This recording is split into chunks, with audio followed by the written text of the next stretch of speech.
দিন যত এগিয়ে আসছে পুষ্পা টু বক্স অফিসকে তত ঝাঁপিয়ে যাচ্ছে। Hello friends, welcome to my new video. আমি জিম চলে আসলাম আজকে আবার পুষ্পা টু দ্য রুলের কিছু update and Jeet and Allu অর্জুনের একটা কোলাবোরেশন নিয়ে একটা কথা বলতে। তো পুষ্পা টু প্রথম দিনে এই ফিল্ম তো কত 72 কোটির মতো ইনকাম করেছে হিন্দি বেল্টে, ওয়ার্ল্ড ওয়াইড মিলে তো 295 কোটির মতো ইনকাম করেছে। সেকেন্ড দিনে তো প্রায় একদম 392 কোটির মতো ইনকাম করেছে অ্যান্ড হিন্দি বেল্টে মানে কত 65 কোটির মতো ইনকাম করেছে।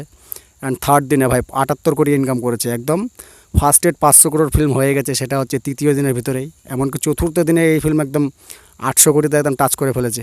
এটা কিন্তু একদম হিউজ লেভেলের একটা ব্যাপার, যেটা কিন্তু এর আগে কোনো ফিল্ম মানে ইতিহাস করতে পারেনি। এমনকি বাহুবলী 2 অ্যান্ড জওয়ান, পাঠান, স্ত্রী 2 এগুলোও কিন্তু মানে করতে পারে, টাচ করতে পারেনি, এর ধারে কাছে যেতে পারেনি। সে 400 কোটি 450 কোটি গেছিলো, কিন্তু 500 কোটি কেউ কিন্তু যেতে পারেনি। এটা কিন্তু একটা আল্লু অর্জুনের কিন্তু বিশাল কামব্যাক। যে ফিল্মটা পুষ্পা দা রাইজ যে ফিল্মটা ছিল মানে পার্ট 1টা যে ছিল, সেটা কিন্তু নেট কালেকশন মানে first day box office collection ছিল হিন্দি বেল্টে 3 কোটির মতো। সেই ফিল্ম কী করে প্রথম দিনে 72 কোটি ইনকাম আনে, মারাত্মক লেভেলের ক্রেজ ভাই। এটা তো মানে নতুনত্ব বলার কিছু নেই। এর আগেও আমরা যদি এরকম দেখি, সেটা হচ্ছে কেজিএফে দেখতে পেয়েছিলাম। কেজিএফ কিন্তু ততটা সাফল্য পায়নি। সে মানে হিট সুপারহিট হয়েছিল, কিন্তু কেজিএফ 2 যা মানে ধাসু লেভেলের এন্ট্রি নিয়ে দিল, সেটা কিন্তু বলার কিছু নেই। তো ব্যাপক লেভেলের লেগেছিল। তো এই হচ্ছে পুষ্পা টু দ্য রুলের বক্স অফিস কিছু নিয়ে আপডেট।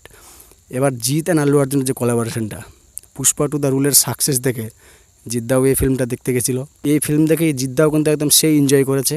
এমনকি একটা টুইট করে মানে আল্লু অর্জুনকে, মানে আল্লু অর্জুনের গোটা টিমকে, মানে পুষ্পা দা রুলের গোটা টিমকে মানে টুইট করেছে, মানে সম্বোধন জানিয়েছে, থ্যাঙ্কস জানিয়েছে, মানে ব্যাপক লেভেলের ক্রেজ তুলে দিয়েছে। এই ফিল্ম বেশ মাস্টারপিস ফিল্ম হয়েছে, এরকম কথা বলেছে, যেটা কিন্তু আল্লু অর্জুনের মানে চোখে পড়ে। আল্লু অর্জুনের সঙ্গে সঙ্গে মানে জিতকে জিৎ গারু বলে মানে করে রেসপেক্ট দেয়। সেটা কিন্তু একদম ব্যাপক লেভেলের কোলাবোরেশন হয়। তো জিদ্দাকেও কিন্তু সাউথ চেনে, এটা মানে বোঝা যাচ্ছে, যা দেখে বোঝা যাচ্ছে।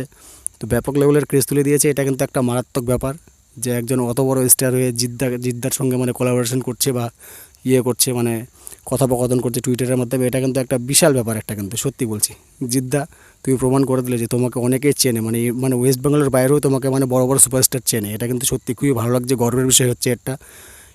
এর আগে তো আমরা যিশুদাকে দেখেছি, সাউথ মানে তেলুগু, তামিল যত ইন্ডাস্ট্রি আছে সব ইন্ডাস্ট্রিতে কাজ করেছে।